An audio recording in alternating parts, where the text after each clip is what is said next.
Dan Ginden, and this is A Day in the Life. We give you a behind-the-scenes look at people who have some pretty interesting jobs. We're not saying that you don't have an interesting job, but these are just a little cooler. Meteorologists are sometimes the hero, and in New England, sometimes the goat. Harvey Leonard has been a meteorologist for over 39 years, and as we found out, he loves every minute of it.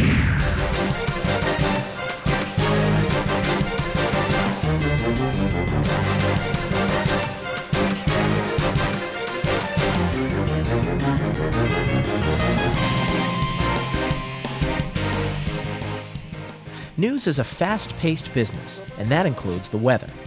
Just as information can change on a dime in a big news story, so can the weather, especially here in New England. With all the new technology available, weather reports have become more and more detailed. Of course, it hasn't always been that way. Meteorology can be traced as far back as ancient India in 3000 BC. However, I don't think they were talking about high-pressure systems back then. In fact, I'm sure they weren't even as excited about storms as was a young Harvey Leonard growing up in the Bronx. I was always fascinated by weather. I don't know, there's a certain percentage of the general population. I mean, it's not huge. There are people who have some interest in weather. Ever since being a little boy, the storms, all kinds of storms, but most especially snowstorms. So for me, snowstorms number one, tropical storms and hurricanes number two, severe thunderstorms and tornadoes number three in terms of, my level of I'm interested in all of them. But I mean, what really, gets me going. This is the CBC News. Harvey was constantly listening to his radio, changing stations, trying to hear every forecast he could, even to a point of driving his parents crazy by switching stations while they were watching. I always wanted to be out when there was a storm, I was a wonderful little son when there was a storm. Hey, Mom, can I take the garbage out for you, Things like anything to get outside and see it, is fascinating. And also a bit of a crazy person, because growing up, I was in the Bronx, but it was really an interesting, nice neighborhood that I lived in, and the side streets would be that, let's say you got like 3-4 inches of snow, and the snow's really coming down, and then if a car or a truck came along and ran over that virgin snow, I'd get really upset, because I don't mean it in a bad way, but I want this to be a great storm. I want this to be a paralyzing blizzard, where nobody can get out the next day and you can only walk to the store to get food or something like that, Crazy person, On Sunday, we'll see the spike. Well, that crazy person grew up into a well-educated meteorologist who has been in the business now for over 37 years. He says he feels very blessed to have been able to work so long in the field that he loves. Something I love to do, and getting a chance to do it in a great place where there's high interest in weather is wonderful. For the past 9 years, WCVB-TV has been Harvey's home away from home. He loves to spend time with his family, but also loves going to work. Before the studio lights are turned on and the mics are turned up, he's got a lot of work to do, which includes, of course, social networking duties. So my work shift begins, and I enter our weather center, and all these computers here to give us all sorts of weather information and everything else, and it's how I'm going to build my graphics. And so the first thing I want to do is fire things up and load what I call my show that has my name in it, Harv Show, and say okay, and it'll take the computer a while to load that up. And while it's doing that, I'll come over and I'll also fire up a PC that we have access to, so I can be in touch with the newsroom and emails and eventually do tweets and Facebooks and things like that. As it is with many people in different professional fields, work is not just done in the workplace anymore. It's done at home. Harvey is no exception. He finds time at home to look at weather maps. So by the time I come into work, unlike the way it would have been 20 or 30 years ago, I'm not cold to what's happening. I'm kind of like up to date with the weather situation. It's great because it gives me a big head start. The day that our camera showed up, it was beautiful outside, not a cloud in the sky. If there had been stormy weather like we've seen with tornado watches, hurricanes, blizzard warnings in the winter, this weather station would be packed. Instead of coming in at 2 p.m., Harvey would be in around noon to help track the impending storm system. Today, it's just Harvey and his intern, Michael Page. He's been doing way more than the work of what an intern would normally do. He's basically been acting like a graphics producer. He's been helping with so many things. He's been answering questions from emailers. keeping up with Twitter when we have storms and all the reports that come in, and just a host of things. So it's been great having Michael here, and it changes my disposition. See, I'm happy.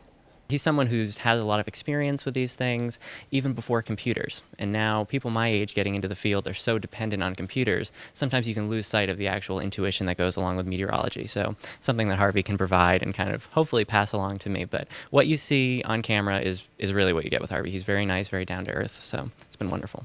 Harvey goes through emails from weather watchers, kids looking for info for their school projects, and fans who just want to say hi. He also puts updates on Facebook, Twitter, and even a weather blog. A lot of inquisitive things. People have questions, and weren't you seeing certain things in the skies and wondering what they are. And it's a challenge, keeping up with email. I tend to do them in bursts, as I have free time and so on. And sometimes I'm going to fall behind, especially when it's very active, like when we had the period from just past Christmas to Groundhog Day, an incredible 6-week period of storm after storm after storm. Now that Harvey is done answering emails, he moves back to the graphic computers, which have now loaded up what he needs. We use handheld clickers like this to advance from one graphic to the next. In a sense, what we do is really kind of a sophisticated PowerPoint presentation on the air. And that's what we have. We set up our graphics, satellite loops, radar loops, animations, all sorts of things. And I set them up in the sequence that I want in order to tell the weather story. And in the early evening, being on minimum 3 times, during the 5 o'clock news, the 5:30 news, the 6 o'clock news, it's always a balancing act as to how repetitive do you want to be. And you want to make sure that each particular weathercast has to be able to stand on its own. Meaning that if somebody only watches the weather at 5:15 p.m., you want to make sure you've given them all the essentials they need to know. Same thing at 5:45 p.m., same thing at 6:15 p.m. Now, on a day like today, there are things that I will do, but not necessarily in all the weathercasts, that aren't essential to all the weathercasts, but yet are desirable information to many people, maybe not all people. In this particular date, the Patriots have an exhibition game at home, so the weather becomes important for the people who are going there. We always have weekend events, especially in the summertime. We have the Falmouth Road Race coming up this weekend. There's an air show up in Portsmouth, New Hampshire. So probably in one of the broadcasts I'll be talking about that. We've had some big solar flares, which sometimes create interesting conditions here on Earth that can lead once in a while to northern lights or aurora borealis, same thing. And I might be talking about that. We're also at the time of the Perseid meteor shower. And so I'll be talking about that. But those kinds of things I'll either mix into the different broadcasts or do them in one of the broadcasts, but not necessarily all of them. Other parts of the report, like the 5-day forecast, are common on all broadcasts. And those are some of the graphics he will need to organize between now and his first full forecast at 5:15. And to fill in his graphics with updated information, he turns to the internet. Yes, if you knew where to find these websites, you could get the same information Harvey does. But really, unless you are a practicing meteorologist, you wouldn't know what to do with it. There are computer models that help predict the behavior of the atmosphere in the days ahead. What we call the medium range models actually can go all the way out to 16 days. Doesn't mean it's going to be literally correct the farther out in time, for the most part, that you go. Of course, the less reliable it's going to be, because any small errors become big errors over time. But nonetheless, it can give us an idea of the general circulation of the atmosphere and, in a sense, what to expect, or at least the possibilities of what may be happening. So one of the models that I'm taking a look at now is what we call the European model, which is run actually in Great Britain.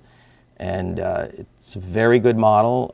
Found it to do quite well overall. In fact, arguably perhaps the best performing model. And what I'm looking at here, and we see these lines like the gray, the greens, the yellows, that's precipitation. So here I'm looking out to 78 hours, which in this case, as we're doing this, recording this today, would be 2 p.m. on Sunday. And it's showing that the leading edge of rain is just about I-95, with the darker colors and then eventually the yellows and orange and red showing the heavy rain, off in western New England, New York, and Pennsylvania. Now this is real critical, because in this particular weekend forecast, one of the keys is going to be trying to time what happens on Sunday. it's fairly clear cut that the weather is going to be nice for the next few days. But in this particular weekend, Saturday looks like the lock day for people to, be outdoors and enjoying themselves. Sunday becomes questionable. If rain comes in earlier, their day is going to be messed up more significantly. If it holds off till later, while not as nice a day as Saturday, still can do most of your outdoor activities without a problem. So that's one of the keys to tonight's forecast, is trying to time what's going to happen on Sunday. There are many different models to look at. So how does he go about choosing the right one? In a sense, we do sometimes take averages, which we would call ensembles. What happens is these models are run, but sometimes very, very slightly different versions of them. Many of them are also run and averaged out.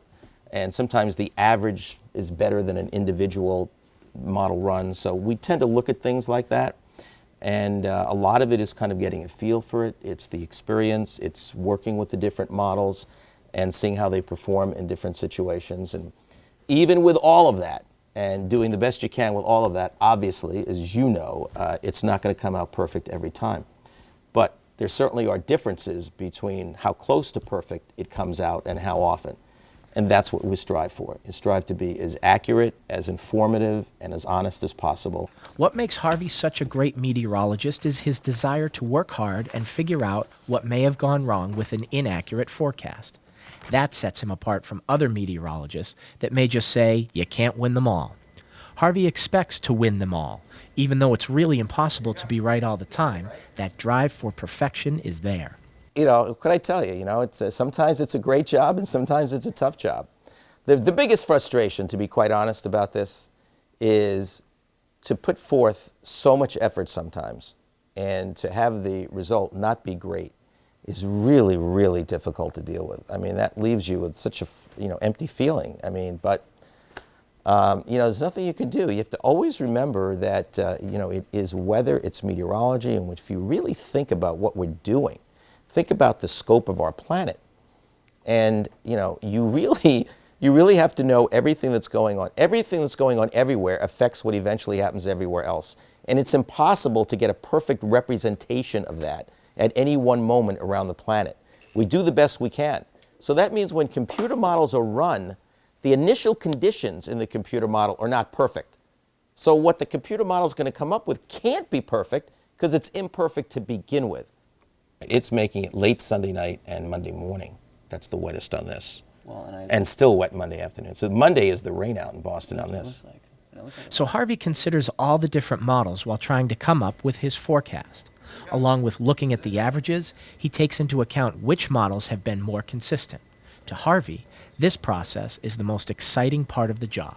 Meteorology is both math and science, and both are extremely important, obviously, to it. And I've always been a little bit stronger in the math than the science, or the math comes a little more easily to me. The science, I have to really think through the theories and, really work on them. But to me, what I really like the most is really the time before I'm ever on the air. It's trying to figure out what's going to happen. It's like putting the pieces of a puzzle together, and every day you get a different puzzle to work with. And that's something I really like, because I never find it to be a boring job. Because you're always seeing things you've never seen before. Maybe similar, but not exact. Sometimes, when strong storms are expected, meteorologists will give weather updates that interrupt regularly scheduled programming. To those viewers who are more interested in that particular programming, the updates tend to aggravate them. Although Harvey understands that, he feels an obligation to keep the viewers up to speed. We take the responsibility very seriously of providing weather information to the public, and anytime anything related to that can be a question of public safety. It's our duty, responsibility, obligation, and desire to keep everybody informed, and that's what we do. So we're always going to inform, and if we err on in a way, it's always going to be in the cautionary side, to be safe as opposed to sorry, and not let a surprise weather event hit people without us doing the best we can to inform them as quickly as we can. The breeze is out of the west. It's a nice dry breeze. Harvey also gave us a behind-the-scenes look at how he handles forecasting using a green screen. But basically, this is about the position that I'd be in, okay? Here's the green screen. Nothing's ever projected on there, okay? So if you're here in person watching me, you're watching my hand point to thin air. What a weird guy that is, all right? So how do we orient ourselves? Okay, we need to look at something that, shows what you're seeing at home. And we have 3 monitors to do it. Right now there's nothing in these monitors, but one is over here on this side. So the camera is looking at me, but I can look off to the side a little bit behind me, and that would show what you're seeing on TV. There's another one on this side, so I can turn to the other side and look here. And then finally, straight ahead, right into the camera lens, right over here, would be another monitor for me. Now, when the news anchors are on the air, there's actually a script there, as they're, of course, reading the news stories. But when weather is on, verbally, it's all ad-libbed. But it's not as amazing as you might think, because there's a lot of structure to it. Remember, as you're finding out, I'm spending hours preparing, understanding the weather, what's going to happen and when. I help create and build the graphics so I can tell the story the way I want to tell the story. So there's a lot of structure in the outline, and it's my profession and my field. So it is something I should be able to talk about, especially after all these years. So to me, I believe that's easier, to have the freedom to choose the words that I speak as opposed to reading what's perhaps been written.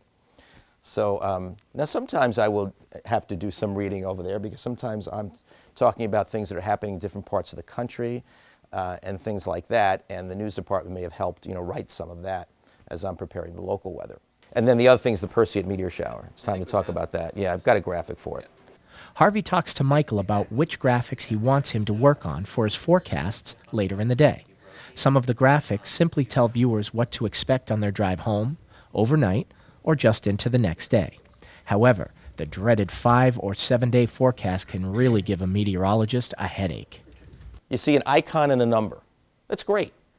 The high temperature could range by 40 degrees within the viewing area, but you have to put one number up there, right? And you could have, sun in the morning, clouds in the afternoon, rain at night, and you get an icon. But this is what people expect, So, we torture ourselves sometimes with, the best way to present this and composite it out, or use the limited space, that you have on the screen when you're doing 5 different days, and I know many stations do 7 and so on. So, anyway, just one of the many things that you wrestle over. Harvey gathers all of the info he printed out from the meteorologist's websites and starts formulating his forecast. Wind direction, speed, pressure, and cloud cover are all represented by numbers that don't make sense to our camera crew, but they do to Harvey. After going through all of it, he's ready to finalize his 5-day forecast. The 5-day forecast is something that we do have a template. In other words, we have it set up in a certain format, so I don't have to create the whole graphic. Just put in the information that's pertinent to the weather for the specific days. So we have it in a certain spot in our computer graphics system. All right. Now you see, I do something here that I doubt the viewer picks up on, but it's my attempt to communicate. In other words, I've got 2 icons that I can display the weather on for Sunday. So that's clouds, all right, because I think it might be a little sun early, but mostly cloudy. Now, this is the rain, one of our rain icons.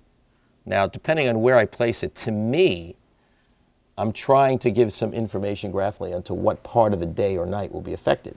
In other words, if I cover the whole thing up, it's all day. If I put it to the left, it should be the first half of the day. If I put it to the right, maybe the second half of the day or at night. And then I'll supplement it by some words down there. So, that's what I'm attempting to do here. And not only that, but it's the kind of day Sunday where maybe in Worcester, maybe it's raining by noontime or during the afternoon. In Boston, maybe it's not till the end of the day. On Cape Cod, it might not be till the night. How do you convey all of that in a 5-day thing with an icon and a number or 2? It's pretty hard. And so, of course, I also am able to speak while people are seeing this. But remember, there are a lot of people who this is what they really take out of the weathercast. Some people take everything out of it. Others kind of wait for this to pop on the screen and look at the icon and the number, and that's the weather forecast to them. But it's more involved than that. So I can just kind of average it out as best I can, and then use other things to be more specific about where and when and so on. Now here's a case where on Monday I actually have rain all day, but the real concentration is in the first half of the day, at least according to the picture. All right? But that's if a person interprets this as a moving scale of time. I'm sure a lot of people don't. And they just look at it one day, another day, another day, another day. Michael, do you know what I'm talking about? Absolutely. But you realize that you would interpret it that way. But the average person probably wouldn't. My mother sees the raindrop and thinks it's a washout regardless. Well, no matter where I put it. If you look at what I'm showing here, here's rain late in at night, here's heaviest in the morning, and notice where I place it. You see? So, I mean, I don't know what else you can do. And that's if I'm correct. So the point is, I could have the forecast right, but if it hasn't been received or I haven't communicated in a way where everybody understands, what good is it? It's still not right to the person who's watching it. So, you know, I guess in some cases you could have a meteorological success and a communicative failure. Still to come on A Day in the Life, Harvey Goes Live. Stick around. We'll be right back.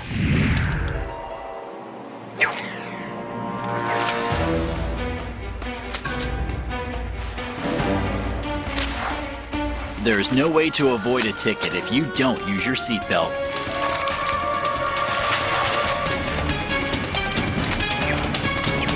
Cops are stepping up enforcement and looking for unbuckled drivers like never before. If you don't buckle up, you will get stuck with a ticket. Click it or ticket. Welcome back to A Day in the Life. If you are just joining us, we are behind the scenes at WCVB Channel 5 in Needham, where meteorologist Harvey Leonard is showing us what goes into a day of forecasting the weather. Harvey heads to the control room to pick up his microphone, not only for the live newscasts later on, but for the webcast he needs to tape now. The quick preview forecast goes onto the station's website, thebostonchannel.com.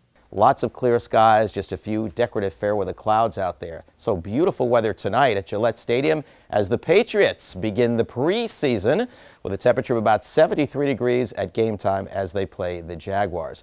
Harvey now heads to the newsroom to talk to producers to see if there is anything special he needs to know before the live newscast begins. And this is Alexa, who's producing the 5 o'clock news and about the first half of the 5:30 news.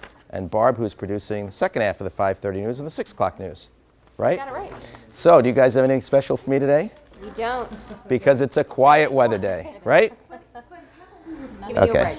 You're giving me a break. Okay, so that's good. No early section hits tonight? All right. Nothing special, nothing nationally of really catching our attention? No. What do you think about tomorrow? Storms? Nothing? Here? Yeah, nothing. Oh, no, tomorrow's gorgeous. Everything is nothing until Sunday? Yeah. Monday. Yeah. Yeah, actually, there's one thing I'm going to have to start thinking about, but not yet. Because, you know, there've been, not every place, but been a couple of pretty heavy rain episodes now. And there might be another one later Sunday night and Monday, so that might start to introduce some flooding issues, maybe. Really? But, yeah, it's true. Could be. If weather is Harvey Leonard's first love, an argument could be made that sports is his second. Here, he finds a little time to talk sports with former sportscaster, now anchor, Ed Harding. How can the Red Sox be 10-2 against the Yankees? They're only a game and a half up in first place in the American League. Because obviously it's the West. I think it's the West and Central that the Yankees have a much better record than they do. The Red Sox record against the East, mainly because of the Yankees, is way better. You're just brilliant. You're a jack of all trades. I'm a jack of all trades? You bring wisdom Yeah. that's beyond my years. Well, if I'm a jack of all trades, then you're a jack of all trades plus. I've tweeted. Yes. Done a Facebook. I've done a blog, done the webcast, done the Chiron forecast, done the 5-day. Time to spare. So we're in good shape. Very soon, Harvey will have a live update during the commercial break of the Ellen DeGeneres show. While he waits, he makes some last-minute adjustments to his forecast. Attacked by a chimp, now a remarkable recovery. The first photos tonight of Charla Nash's amazing face transplant. So beautiful out there now. I'm going to let you know how long it's going to last and when the rain and humidity will be making a comeback. A massive sinkhole discovered under the Big Dig tunnels. The millions it'll take to fix it. And the evidence that experts knew this would actually happen. And the breaking news about the Whitey Bulger girlfriend case, it's next. Over the next hour and a half, Harvey has 3 full forecasts to do during the newscast. He will keep checking the maps to see if there are any adjustments to be made. This will continue throughout the night as he gets ready for the forecast at 11 p.m. Just call me the Rodney Dangerfield of meteorologists. Even if you don't care much for hearing about high-pressure systems and weather patterns, the reports given by Harvey and the rest of the WCVB weather team affect you more than you think. If you have kids that could get a snow day, which affects your workday, or you are traveling for work or vacations, you need to know what weather to expect. And we predict many more years of the most accurate forecast you can get from Harvey, Leonard, and the rest of the WCVB meteorologists. Another perfect forecast. That's going to do it for this episode of A Day in the Life. We want to thank Harvey, Leonard, and everyone behind the scenes and in front of the cameras for making us feel so welcome. If you have any ideas for future episodes of our show, feel free to contact us by email. And to find out more about WMCT, you can visit us on the web. I'm Dan Ginden. We'll see you next time.